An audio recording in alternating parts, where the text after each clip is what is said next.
to Math Antics. In this video, we're going to learn about special kinds of polygons called quadrilaterals. Quadrilateral is just a fancy math word for a polygon that has exactly 4 sides and 4 angles, like this one. You should recognize this shape, of course. It's a square, and a square is a special kind of quadrilateral. It's a quadrilateral because it has 4 sides, and it's special because all 4 of those sides are exactly the same length. And all 4 of its angles are exactly the same size. In fact, they're all right angles. Notice also that a square is formed by 2 pairs of parallel sides. These 2 opposite sides are parallel, and these 2 opposite sides are parallel. We'll see why that's important in a few minutes. Okay, so squares are an important type of quadrilateral, but we're going to make some changes to this square to see what other types of quadrilaterals there are. The 2 things that we can change are the sides and the angles. Let's start by changing the sides. Let's stretch our square in one direction so that one pair of sides is now longer than the other pair. This is what we call a rectangle. A rectangle is a quadrilateral that still has 4 equal angles.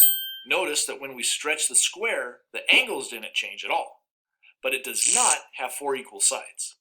Again, notice that just like a square, a rectangle is made from 2 pairs of parallel sides.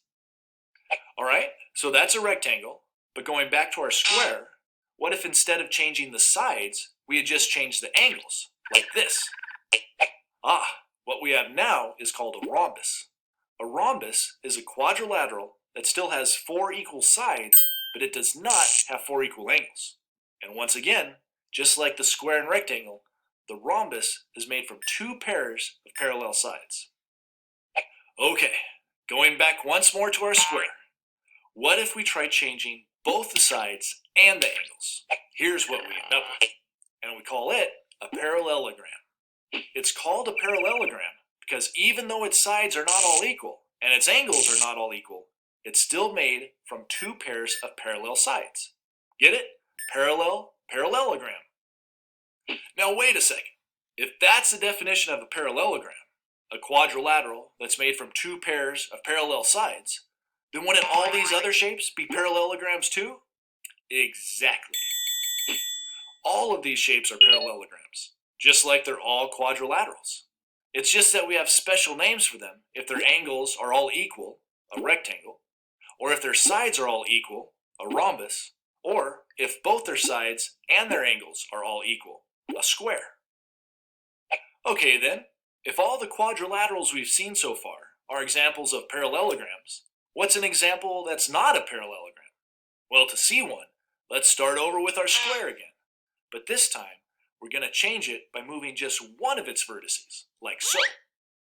Now, one of the pairs of sides is still parallel, but the other is not. And a quadrilateral that has only one pair of parallel sides is called a trapezoid. Well, actually, this is where classifying quadrilaterals gets a little messy. And that's because this sort of shape is called a trapezoid in America, but it's called a trapezium in other countries.